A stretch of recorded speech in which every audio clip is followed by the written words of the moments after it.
Well, the only thing that comes into your mind is how stable is the banking industry in the country?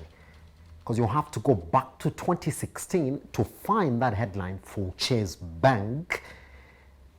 And also ask yourself, since 2016 to where we are right now in 2021, is the banking industry in the country stable?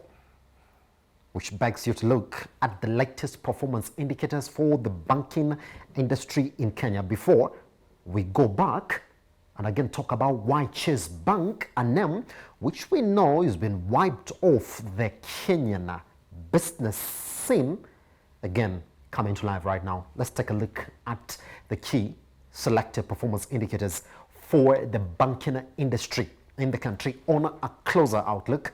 That's exactly where we are. Good. As we run on that, now we do have news that the Chase Bank fraud suit that we do know has been going on since 2016 has had now new information that might lead to the amendment of that charge sheet.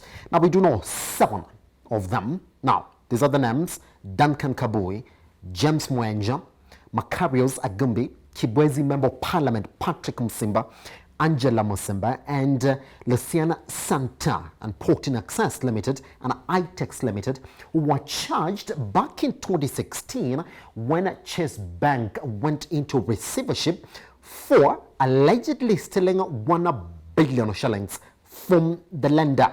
Now, former chairman Chase Bank, Mohammed Khan, is also part of those who are charged with the 6 for being a part and parcel of that. Now, the latest information that we have, according to this, is the senior principal magistrate, Bernard Ochoi, has allowed time for the prosecution, that is 3 weeks, to decide what charges they are actually going to throw to the 7 of them, because this new information, they say, will lead to the amendment of the charge sheet.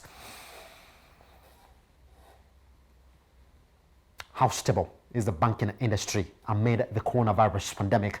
Again, because this case for Chase Bank was what has been a dark history for the banking industry in the country. Now let's talk about where we have been in terms of our debt levels in the country. And we're going to look at what has been our public debt. Let's look at that this morning. Now, everybody does know that indeed, yes, we've jumped to levels again that we have been saying, might be quite unsustainable in the country. But now it's clear, because last year we intimated for you that, our debt ceiling might have to be increased. Now, that was just a tease of the information when we were looking at exactly what was going on locally in terms of how the coronavirus pandemic pushed the country into more borrowing. Latest of that in our debt portfolio is the 263 billion shillings that we received from IMF after coercing the country again to accept an additional 3.4 trillion into our debt portfolio. But now, in documents tabled in the House this week, the Treasury Office is urging the National House to amend the Public Finance Act. Now, we do know that, that means that our debt ceiling has to be raised. Now, questions that are not so clear now is exactly where it is going to be. Is it plus the 3.4 trillion, because we know we are already beyond the 7.8 trillion, even as we run that data for what has been our debt trend, which if you can just go back to that data, good, which is essentially going to show you exactly where we have been in terms of our debt, because every figure that you look at is just going up. Now, if you factor in the 3.4 trillion, so it's not so clear exactly what is going to be, but now what is clear so far is that our debt ceiling has to be increased, according to Treasury, because we do know they've already asked for the National House to amend that particular act that is going to allow them to get into more borrowing, because our debt ceiling has been pushed beyond limit by, number one, what they say a depressed economy during the coronavirus pandemic that saw the taxman within the period of July to December last year miss tax collections by 107 billion shillings. Now saying that this money they're going to get are the ones that are going to sort of fill those holes that have been created by the coronavirus pandemic, and they say they expect that this is going to be the trend again as we start 2021, because they do not expect that the economy is going to rebound and fast at that. We've also seen a lot of budget cuts across the board, latest being even the Treasury of itself taking budget cuts, and what has been the biggest beneficiaries of a budgets in the time memorial, like the education sector and the tourism and hospitality sector, also getting those cuts. So what has been our external debt trend as well? Because then we have to borrow as well. Look at that again, all the way to where we are right now from 2015. That is from the period of Jan to June. Again, showing you exactly what our debt trend has been from 2015 to 2020. Question is, what is going to be the ceiling? Is it the additional 3.4 trillion, which the Treasury also said that they're going to factor on a graduated basis, or is it again the intimated 12 trillion? We talk about that this morning. All right, let's talk about counties. Now, good news for them as well, because we do know the biggest beneficiary again, as we look at the amount of money that has been going to the counties again from 2020 to 2021. That's the latest data that we have for you this morning, which is going to show you that, well, there's been a bigger jump as well in terms of the money that has been going to the counties, because we do know now they're going to receive a total of 409 billion bob. Good for them. Question is going to be, how are they going to use it? Now, they had been crying that some of the money that's been given from the national government, which comes in form of conditional grants, has not been that effective, because most of them have not been utilizing this money because of the conditionality included in those grants. Now, this morning, they're waking up to good news, because Treasury Korea Yatani said that some of the monies, now let's talk about it, 17.4 billion, which we do know has been conditional, has been going to healthcare, roads, education sectors in counties.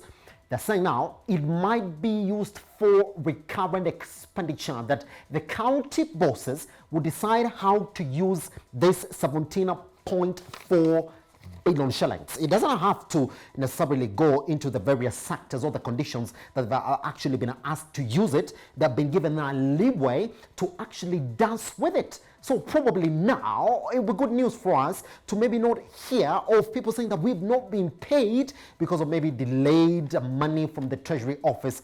But who are we to say? What we do know is that they've actually been used. All right, they're going to be used for some of those payments. If you look at the annual average county revenue, again, if you look at that data as well, you're going to see that most of the counties have also been performing good in terms of the revenue that we're getting from the counties themselves. But again, another question is going to be, if some counties decide to use this money, that the 17.4 billion that was specifically for the sectors contained in those conditional grants, are they going to boost some of the county that we're actually getting from these counties themselves? And also, are they going to move closer and closer to meeting their target under their own source revenue? That's the only way that you actually look at that headline this morning. Now let's talk about what has been also an ongoing conversation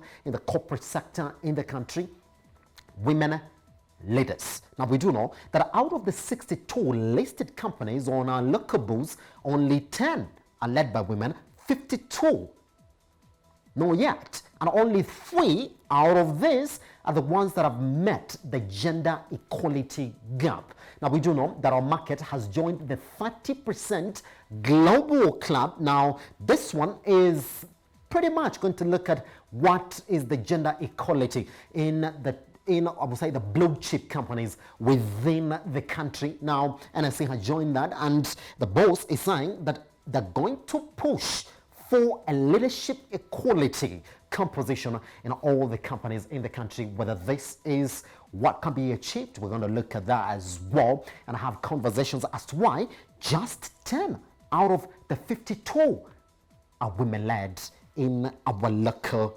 market.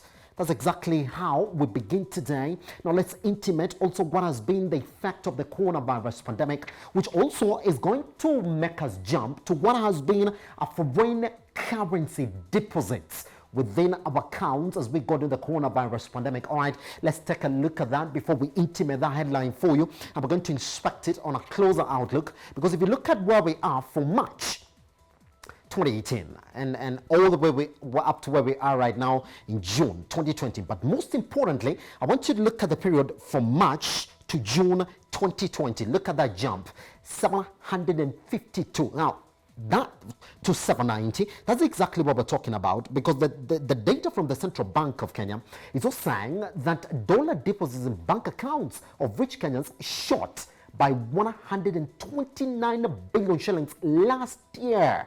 All right, concerning with the period when the shilling declined sharply against the dollar, seemingly across the nation here in the country. Most Kenyans did convert the money into dollars and had it sit in bank accounts, because we do know that the dollar across the country is viewed as a safe haven, especially when the economy was reeling from the effects of the coronavirus pandemic. That conversation also coming your way here on A Business I Am Today. My name is Simba Elijah Charles Kiage. 20146, your SMS line at Metropole TVKE across all your social media platforms. Our 2 hours begins now.